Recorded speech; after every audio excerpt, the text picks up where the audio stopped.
형 집행 종료 후 흉악범을 대상으로 사유와 격리시킨 채 별도의 교화시설에서 재사유화를 유도하는 이른바 보호수용 법안이 어제 국무회의를 통과했습니다. 그런데 이 보호수용법이 사실상 징역형과 다를 바가 없다면서 이중처벌의 문제점을 제기하는 반발의 목소리도 높아지고 있죠. 인권 침해를 주장하는 측에서는 이 보호수용 법안이 과거 군사정권이 탄생시킨 보호감호제도의 부활이라면서 적극 반대 의견을 펴고 있는 것인데요.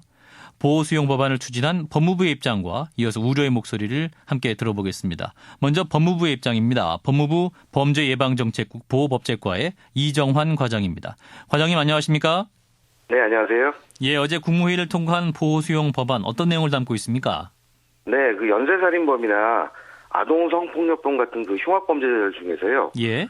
재범의 위험성이 아주 높은 사람들을 형기가 끝난 후에 교도소가 아닌 그 별도 시설에 수용하면서 예. 재사회화 교육을 하는 건데요. 예. 그 흉악범들로부터 국민의 안전을 지키기 위한 제도입니다. 예. 자, 연쇄살인범, 흉악범을 대상으로 하는 것인데 그러면 어느 정도 수위의 보호 수용을 권고합니까?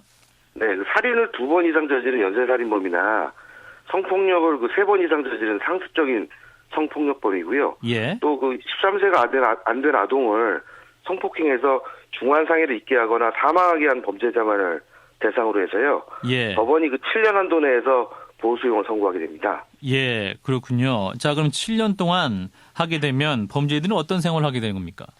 네, 그 기본적으로 외부로 나가는 것 말고는 다른 자유와 권리는 그 최대한 보장됩니다. 그 원칙적으로 1인 1실에서 생활하면서 물론 외부와 전화도 자유롭게 하고 취미 활동도 하고요. 또 그 단기 휴가를 통해서 사회성을 높이고 사회로 나가는 연습을 미리 하게 되는 것입니다. 예, 그런데 이제 보호수용제 도입을 앞두고 우려의 목소리도 굉장히 큰데요. 이를테면 별도의 시설에서 이제 자유롭게 생활을 한다고 하지만 결국 네. 격리되는 것이기 때문에 이미 징역형을 마친 사람에 대한 이중처벌 논란도 있잖아요. 그 형벌은 기본적으로 그 과거의 범죄에 대해서 책임을 지는 거기 때문에 예. 우리가 보통 그 죄값을 치른다고 하지 않습니까? 그런데 그 보호처분은 그 과거의 죄값과는 전혀 상관없이 오로지 그 범죄자가 그 장래에 재범 위험성이 있다는 이유로 하는 처분이기 때문에 예. 그 본질이 형벌하고는 완전히 다릅니다. 따라서 형기를 다 맞춰서 죄값을 치렀다고 하더라도 여전히 그 사회에 나가서 다시 범죄를 저지를 가능성이 높으면 그 사회 안전을 위해서 이 사람을 더 수용하면서 재범 방지 교육이나 프로그램을 제공하는 것이 맞다고 판단하고 있습니다. 예, 교육이다 이런 말씀하셨습니다만 그래도 신체적인 자유가 박탈되기 때문에 이게 과연 교육으로만 볼 수 있을까요? 네, 그렇습니다. 그 교육으로 보지 않는 시각이 있는 건 저희가 알고 있는데요. 예. 하지만 저희가 추진하고 있는 보호수용제의 대상이 되는 사람들은 대부분 반사회성을 심한 사람들이기 때문에 예. 일반 그 교도소에 있는 분들과는 다른 특별한 재사회화 과정이 필요한 사람들입니다. 예, 그러면 아예 처음부터 그 교도소에 있을 때부터 그런 분들은 특별하게 관리를 해서 심리치료라든지 그런 교화 과정을 징역형을 받을 때 더 강화하면 되는 문제가 아닐까요? 네, 그 부분에 대해서 좀 말씀드리면 예. 교도소에서는 아까 말씀드린 대로 교화 프로그램이 운영되고 있습니다만 예. 그 교화 프로그램을 통해서도 교화가 될 수 있을지 없을지는 저희도 미리 장담할 수는 없습니다. 예. 하기 때문에 교화가 되지 않은 경우에 한해서 저희가 그 보호수용을 할 수 있도록 법원에서 그 보호수용을 시작하기 직전에 그 보호수용을 과연 집행할지 말지 하는 그 집행유예를 판단하는 제도를 저희가 마련하였습니다. 예. 따라서 교화가 덜 된 경우에만 교화를 위해서 집행이 되는 것이고요. 예. 교화가 된 경우라면 법원에서 그 집행유예를 선고를 해가지고요. 그 보호수용을 받지 않게 됩니다. 예. 자, 그리고 이제 과거에 보호감호제도 같은 경우는 위헌 논란도 있었는데, 자, 이번 예. 그 보호수용 법안 같은 경우는 위헌 논란 없을까요? 또 사실 그 과거에 위헌 논란이 있었던 거는 보호감호를 그 형벌과 비슷하게 집행했기 때문이었는데요. 저희는 그 이런 위헌 논란이 일어나지 않도록 그 수용자에 대한 그 처우를 형벌을 받는 사람과는 전혀 다르게 세심하게 보장했기 때문에 이제는 위헌 소지는 없다고 생각하고 있습니다. 예, 외국 사례는 어떻습니까? 이와 비슷한 제도가 있습니까? 예, 물론입니다. 그 독일이나 스위스, 오스트리아 같은 나라들인데요. 참고로 말씀드리자면 우리는 그 보호수용 기간을 7년으로 제한하고 있습니다. 예. 반면에 그 독일 같은 경우를 보시면 오히려 그 수용 기간에 상한이 없고요. 재범 위험이 남아있으면 수용을 계속하는 제도로 운영하고 있습니다. 따라서 우리나라도 제도 자체는 신속히 도입을 하되 다만 그 인권 침해적인 요소가 없이 선진국형으로 제도가 운영되도록 하는 게 보다 중요하지 않을까 이렇게 생각하고 있습니다. 네, 알겠습니다. 여기까지 말씀 듣죠. 고맙습니다. 예, 감사합니다. 법무부 범죄예방정책국 보호법제과의 이정환 과장이었습니다. 이어서 보호수용제도 시행을 앞두고 우려를 나타내는 시민단체 의견을 들어보죠. 인권연대의 오창익 사무국장을 전화로 연결합니다. 국장님, 안녕하십니까? 네, 안녕하세요. 예, 자, 국무회의를 통과한 보호수용제도 가장 큰 문제점은 뭔가요? 이를테면 내일 전쟁이 일어날 확률에 대해서 또는 어떤 사람이 내일 범죄를 저지를 확률, 과거에 어떤 범죄자가 다시 또 내일 범죄를 저지를 확률에 대해서 우리는 알 수 없다는 겁니다. 예. 그렇죠. 미래 일을 알 수 없죠. 그런데 보호수용제는 과거의 잘못 때문에 미래까지 저당 잡자는 겁니다. 예. 그 검사와 판사들은 무슨 특별한 능력이 있어서 미래를 예측할 수 있는 사람들이 아니잖아요. 예.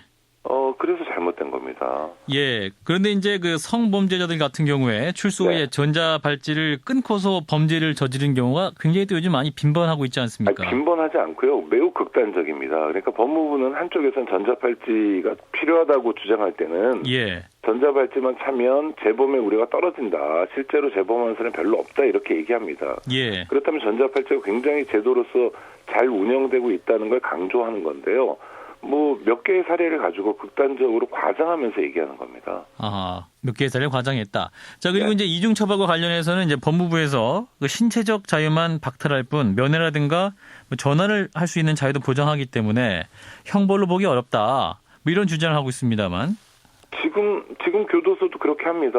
밥도 주고 텔레비전도 볼 수 있고 가끔은 교육을 받을 수도 있습니다. 예, 예. 잠도 자고 운동도 할 수 있어요. 예. 핵심은 뭐냐면 왜 그게 교도소냐 하면 자유를 박탈하는 게 핵심입니다. 그걸 하겠다는 거예요. 예. 단지 자유를 박탈하는 것 자체가 형벌의 핵심인데 검사들이 이걸 모를 까닭이 없잖아요. 그런데도 자유만 박탈하는 것뿐이다라고 얘기하는 건 정말 국민을 우습게 하는 겁니다. 예. 그런데 이제 그런 대상들, 연쇄살인범이라든지 성폭력 네. 범죄를 자주 저질렀던 그런 사람들의 경우는 반사회성이 강하기 때문에 네. 외부 직업훈련이라든지 심리상담이 더 필요하다.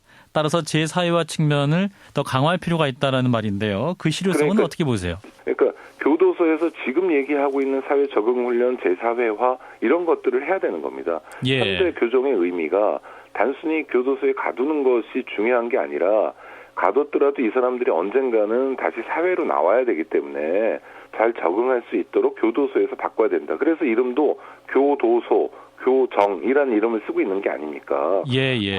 교도소를 책임지고 있는 사람들이 자기네는 교도소 잘 운영 못하니까 새로운 시설, 새로운 방식의 교도소를 짓겠다. 거기서는 잘 운영하겠다. 국민들에게 믿어달라고 얘기하는데 정말 말도 안 되는 화나는 일입니다. 예, 그러면 이번 보호수용 법안, 그동안의 법무부의 범죄 재발 방지책이라든지 제4회화 정책이 이른바 교도소의 역할을 제대로 못했다. 이렇게도 볼 수 있겠네요. 그럼요. 예, 그거를 예. 자인하는 건데요. 부끄러운 얘기를 어떻게 이렇게 당당하게 하는지 모르겠습니다. 더 중요한 건 이게 2005년에 이미 국가적으로 포기한 제도입니다. 예. 실패했던 제도를 다시 꺼내드는 거고요.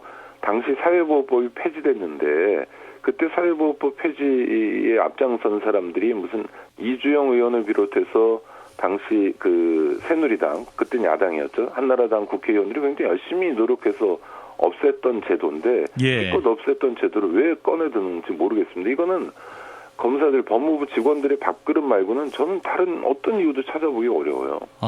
자, 그럼 지금 이 시점에서 왜 이 보호수용 제도가 부활했다고 보십니까? 말씀하신 대로 밥그릇, 그 문제밖에 없는 건가요? 그럼요. 이건 정말 분명히 말씀드릴 수 있는 건데 지금 예. 이제 흉악범들을 대상으로 시작한다고 그러잖아요. 예. 전자팔찌도 그랬고 DNA 정보 채집도 그랬고 맨 처음에 시작할 땐 그렇게 합니다. 예. 그래야 국민들의 공포나 이런 걸 자극하잖아요. 예. 실제로는 그 다음에 범위를 늘려갑니다. 예, 예. 가장 위험하다고 국민들이 느끼는 걸 가지고 시작해 보겠다는 거예요. 예. 하지만 또 법무부에서 이런 반론도 하네요. 이제 독일이나 스위스, 오스트리아 같은 나라에서도 유사한 제도를 실시하고 있다. 그리고 또 네. 엄격한 기준을 두고 있다고 하는데, 자, 외국 사례도 우리가 비슷한가요? 보호감호제를 그 독일 등의 몇 나라가 두고 있는 건 사실인데요. 예. 그런데 전혀 다릅니다. 뭐냐면 성범죄자들 중에서 정말 컨트롤이 안 되는 성범죄자들이 있어요. 예. 이런 사람들을 가두는데요. 공간도 굉장히 특별합니다. 이를테면 어디 펜션 같아요. 예. 주방도 있고요. 그다음에 자기가 요리해 먹을 수 있도록 칼도 주고 다른 조리기구도 주고 굉장히 자유롭게 생활합니다. 예, 예. 지금 그렇게 하자는 건 아닙니다. 예. 굉장히 광범위하게 하자는 겁니다. 예, 광범위하게 확대될 우려가 있기 때문에 많은 우려가 많으시다는 그런 말씀이군요. 네. 자, 그러면 보호수용제 역시 어떤 위헌 논란도 있을 수 있다 이렇게 생각할 수 있을까요? 뭐 위헌 논란 당연히 있고요. 이번 보호 감호제 이런 제도들이 전두환 시절 초기에 만들어진 겁니다. 무조건 삼천교육대 보내다가 예. 법률적 근거가 없으니까 그 법률적 근거를 만든 거거든요. 정말 법원이 높은 형을 선고하고 그리고도 다시 7년을 가두겠다는 건 이건 정말 문제가 있는 입법 아닙니다. 네, 문제가 많다라는 지적을 해주셨습니다. 네, 여기까지 말씀 듣겠습니다. 고맙습니다. 네, 고맙습니다. 네, 인권연대의 오창익 사무국장이었습니다.